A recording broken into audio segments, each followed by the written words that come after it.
Invite Nuraan Latief. Welcome, Nuraan. And she's also started her journey as far back as 2009. She's from the EMS faculty. And she's developed her online environment. While you're getting that, I just want to tell you, it makes me think that in 2007, when most people were so resistant, you can hear from the dean's talk how people, we said we envisioned with the UWC that people would give us advice around the e-tools. So we partner, and that's happening. They take responsibility, they take ownership, and they are now engaging in research. And we've reached that point now where people are actually presenting about their online environments. Welcome. Hi everyone, thank you for having me today. I'm a lecturer at the IS department in the EMS faculty. And as you can hear, I'm very sick. I was put off by the doctor, but I couldn't turn down the e-teaching, e-learning team. And as everyone has said, they're always helpful. They're one of the most helpful departments I've experienced, you know, with, as you'll see, all of the technology that I use. And often you'll find that you're stuck somewhere. And I must say, I've always had some wonderful help, so I had to just come today. I was asked just to share with you some of the things that I've incorporated into our presentation of information systems to students. And what I've done was just sort of present this presentation in a way that I would present to the students. I need to first of all sketch a scenario. You know, I lecture first year information systems, and also I'm involved with the honors, so I coordinate the internship program. So I have the fortunate position of seeing the entrance into the information systems department and the exit, so the graduate attributes, and I can see where the gap is. And I've noticed that yes, we have a lot of deficiency with regards to literacy, but we also have a deficiency with regards to technology.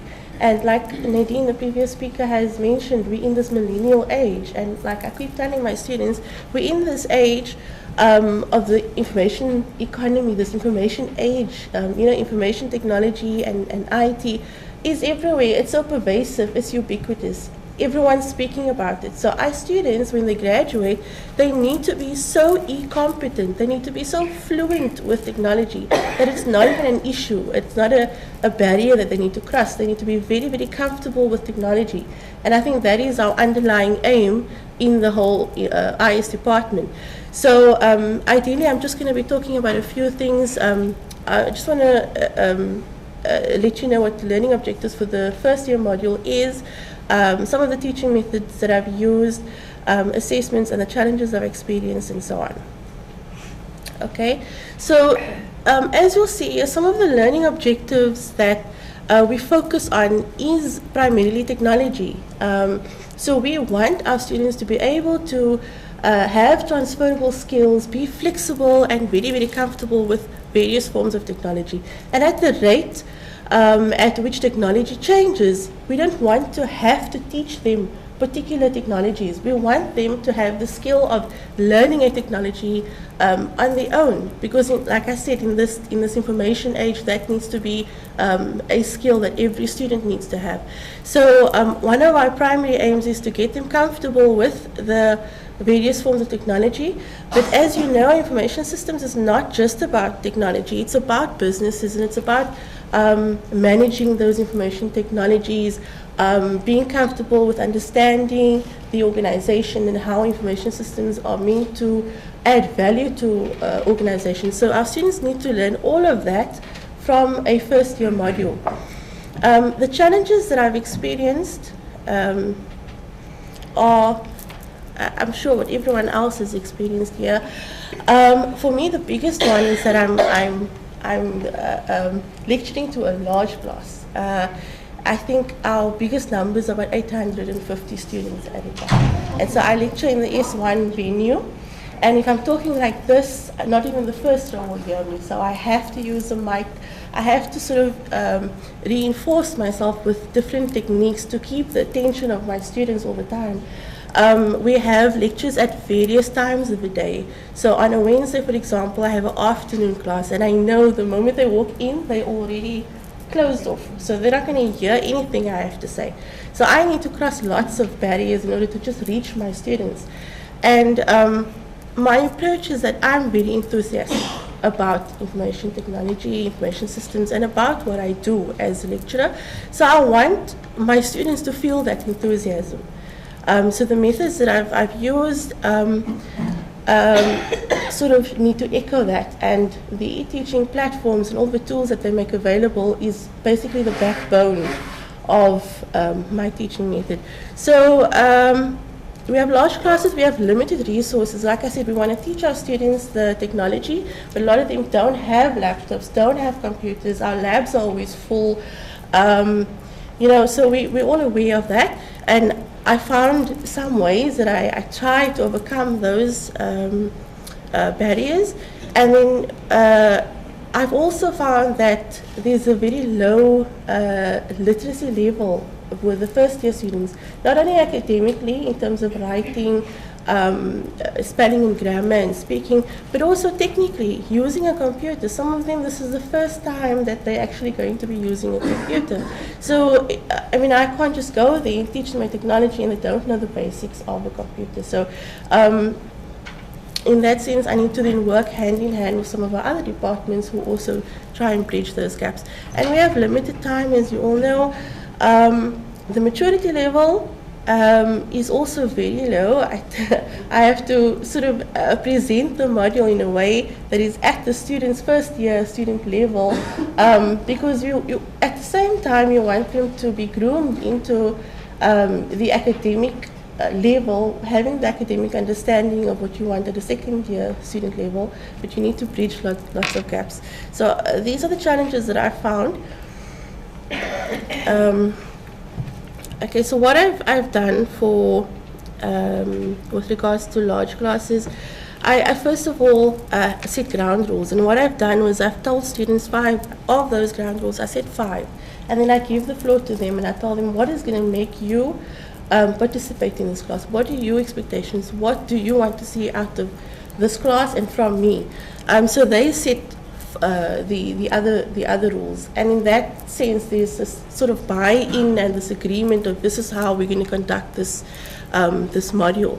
Okay, and then I try and make my lectures very interactive. It's not that picture. I wish my classes looked like that.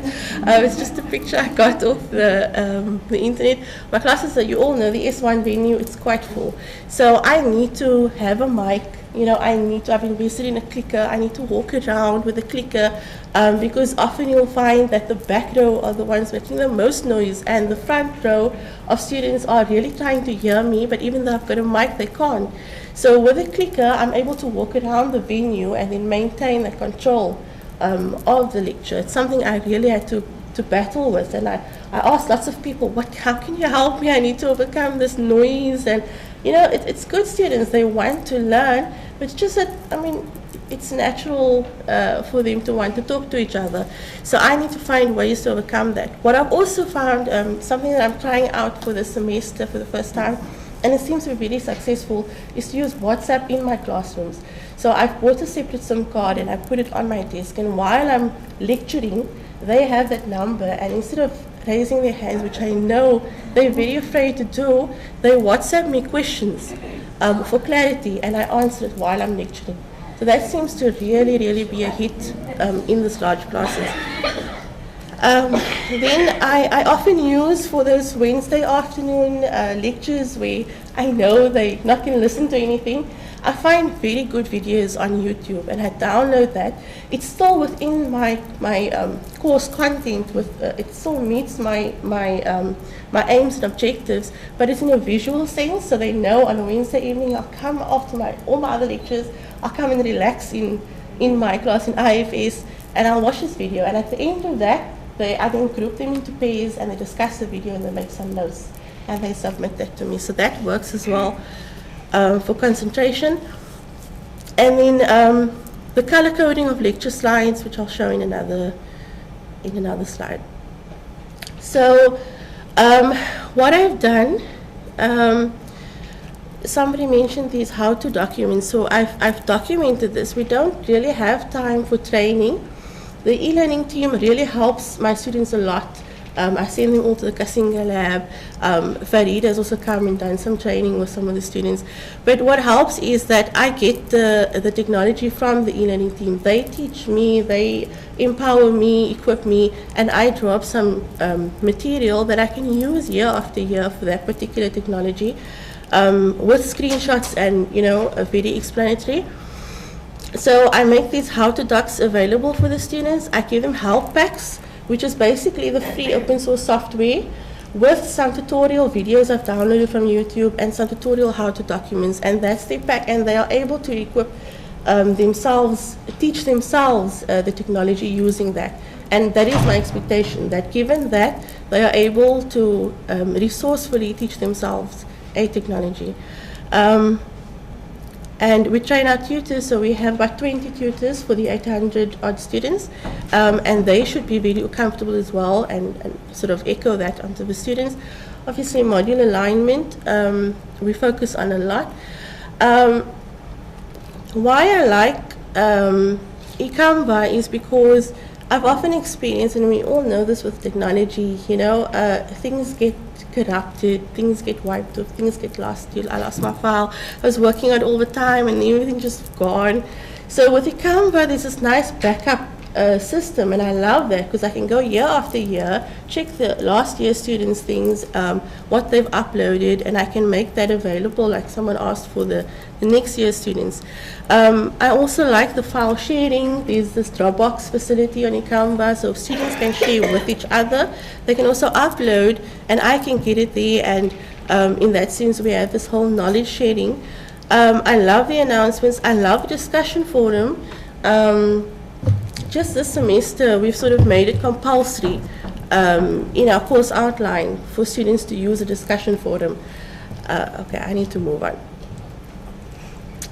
Okay, so I think all of these things that I use have been promoted by e-learning already, and I've used it very successfully. The color coding was just something I found that sort of grabbed the students' attention and seemed to hold their attention, because I realized with the slides we had initially, it was a bit boring and students felt that.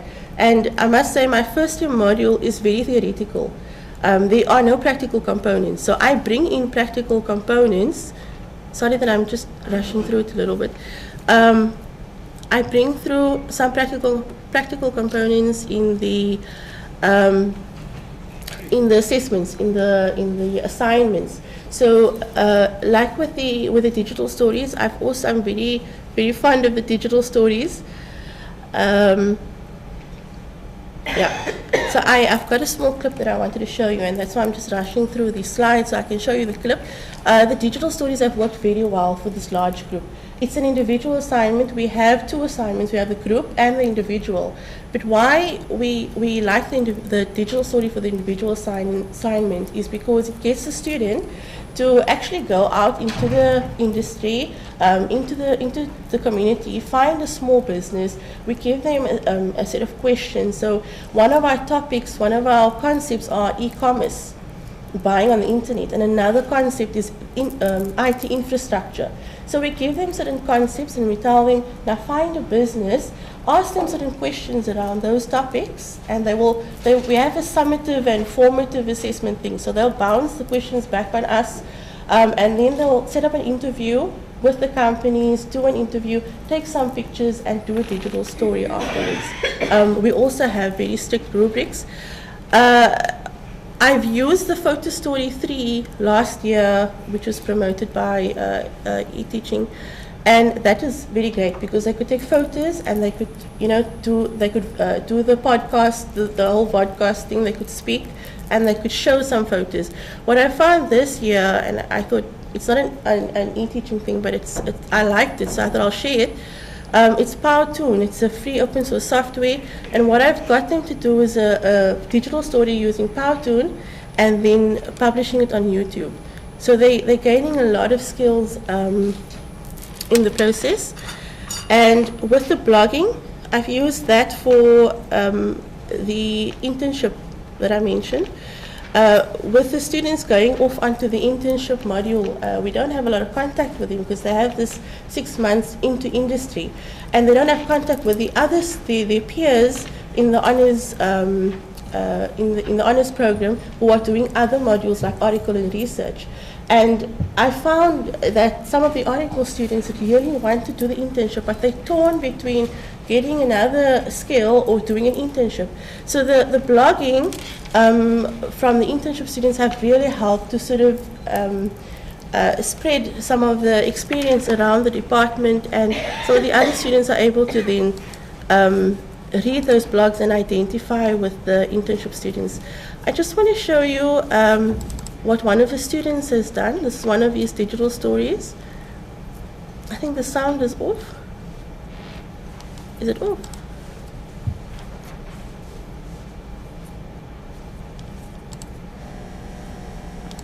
What will it cost?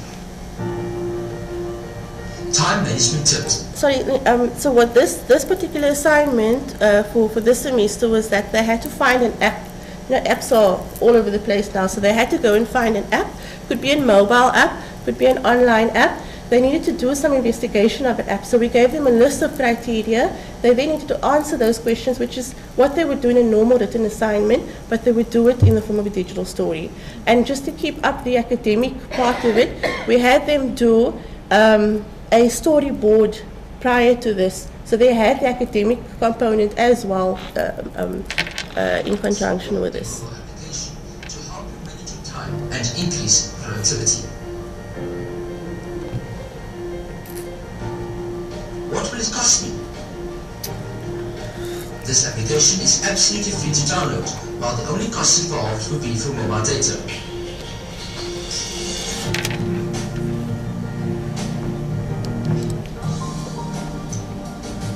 The productivity of this application is that it improves discipline, promotes prioritization, keeps you on track, increases your reliability, makes you more efficient in time management, and ultimately allows you to produce quality work. Okay, so that was one of the students, and then I did one as well as an example in the help pack that I mentioned. So I did one showing them how to do a digital story, which I published on YouTube, so they had some reference that they could go to.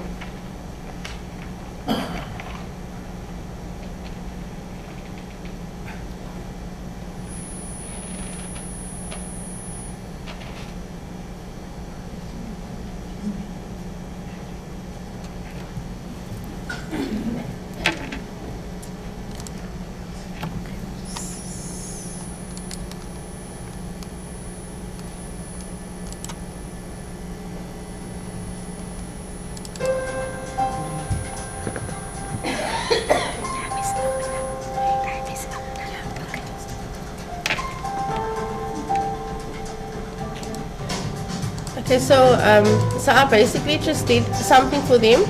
I told them how to do this digital story step by step.